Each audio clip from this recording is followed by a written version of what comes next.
Stockholm sendromu, kendisini rehin alan ya da kaçıran kişiye duygusal olarak bağlanma anlamına gelir. Rehineler, kendilerini esir alanları anlamak ve onlara yardım etmek için onlarla özdeşim kurarlar. Dünyanın farklı yerlerinde yaşanan bu ve buna benzer olaylar incelendiğinde bazı ortak noktalar keşfedilmiş. Psikiyatrist ve kriminolog Nils Bejerot tarafından Stockholm sendromu olarak adlandırılan olayların ilki 1973 yılında İsveç'in Stockholm şehrinde gerçekleşti. Bir bankaya giren soyguncu, bankada görevli bir kadını rehin aldı. Soyguncu kadını 6 gün boyunca rehin tuttu. 6 günün sonunda kadın kurtarıldı, soyguncu yakalandı. Mahkemede herkes kadının soyguncu aleyhine konuşacağını düşünürken kadın tam tersine soyguncuyu savundu. Bu durum herkeste şaşkınlık yarattı. Daha sonra soyguncu hapse atıldı. Bu arada kadın nişanlısından ayrıldı. Soyguncunun hapisten çıkmasını bekledi. Soyguncu hapisten çıkınca evlendiler. Aynı yıl yine Stockholm'de başka bir soygun daha yaşandı. Bu defa soyguncular bankada çalışan 4 kişiyi 6 gün boyunca rehin aldılar. Bu süre içinde soyguncular rehinelere iyi davrandı. Bunun üzerine rehineler polisin baskın yapacağını anlayıp soyguncuları uyardılar. Sonunda soyguncular yakalandı, rehineler serbest kaldı. Daha sonra rehineler aralarında para toplayıp soyguncuların mahkeme masraflarını karşıladılar ve mahkemede soyguncuların aleyhinde konuşmadılar. Halk arasında soyguncular para çalamadı ama rehinelerin kalbini çaldı şeklinde yorumlar yapıldı. 1974 yılında başka bir olayda Patty Hearst adında çok zengin bir kadın bir terörist grup tarafından kaçırıldı. Olaydan 2 ay sonra bir banka soygunu sırasında bu teröristler yakalandı. Soygunu yapan teröristler arasında Patty Hearst de vardı. Avukatları Patty Hearst'i kurtarmak için savunmalarında Stockholm sendromunu kullandılar ancak mahkeme bunu kabul etmedi ve Patty Hearst diğer teröristlerle birlikte hapse mahkum oldu. Bir başka olay 2001 yılında Afganistan'da gerçekleşti. İngiliz kadın gazeteci Yuvan Ridley, Afganistan'da Taliban tarafından kaçırıldı. Kaçırıldıktan sonra geçen 11 gün içinde kadın yemek yemeyi reddetti. Kendisini kaçıranlara karşı direndi, onlarla kavga etti. Bir süre sonra İslam dinini incelemesi şartıyla serbest bırakıldı. İngiliz gazeteci 2003 yılında Müslüman oldu. Bir insanın kendisini zor durumda bırakan, üzüntünün ötesinde travma yaşamasına sebep olan bu kişilere karşı duygusal bağlarla bağlanması başta tuhaf bir durum gibi görülebilir. Bütün bu olaylara bakıldığında rehin alınanların kendilerini rehin alanlara karşı bu şekilde bir duygusal bağ geliştirmesinin altında yatan ortak nedenleri görmek mümkün.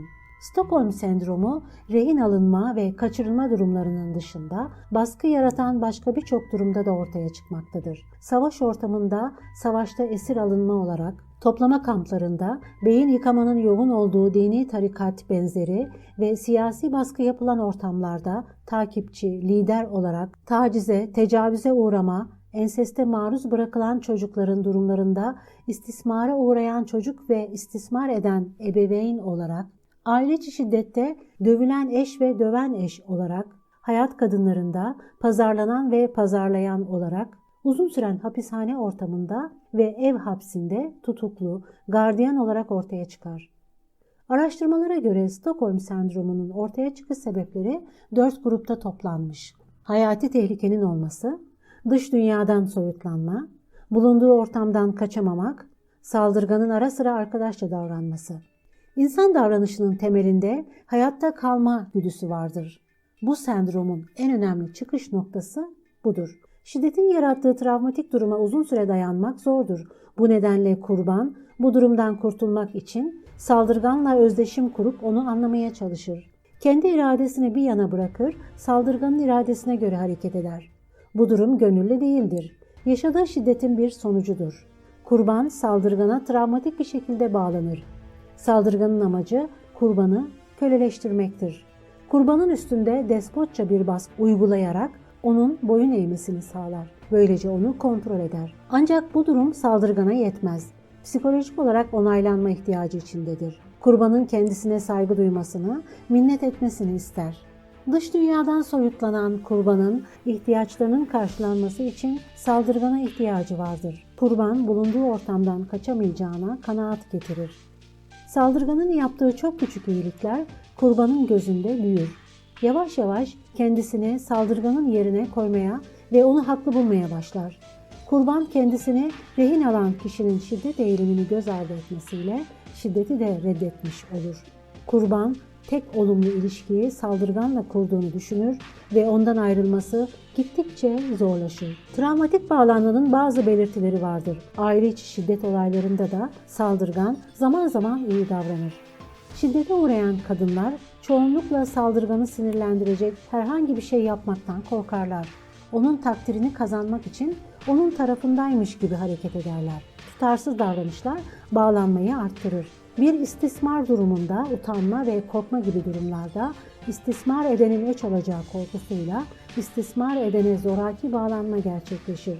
İstismarcının şiddet davranışını azaltması için onu memnun etme çabaları, istismar edenin güçlü olduğu ve bu gücünü kötüye kullanabileceği inancı, karşısındakini memnun edeceğim diye kendi bakış açısını kaybetme ve kendini bile istismarcının bakış açısıyla değerlendirme, istismarcıyı iyi birisi olarak görme ve hayatta kaldığı için ona minnet etme duyguları geliştirir.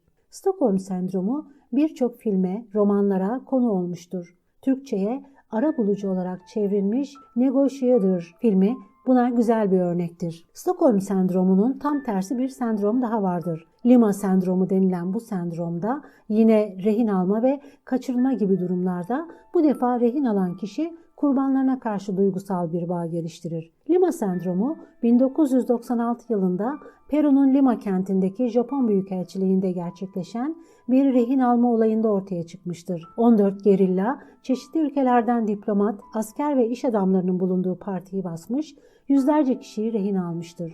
Rehin alma olayı tam 4 ay sürmüştür. Bu sürenin sonunda militanlar rehinelerin ihtiyaçlarını karşılamış, onlara gayet güzel, sevecen ve iyi davranmışlar ve çoğunu da salıvermişlerdir. İçinde yaşadığımız dünyada ne kadar insan Stockholm sendromu yaşıyor olabilir? Hayatta kalma güdüsü insanları olayların sebeplerini araştırmaktan alıkoyuyor mu acaba?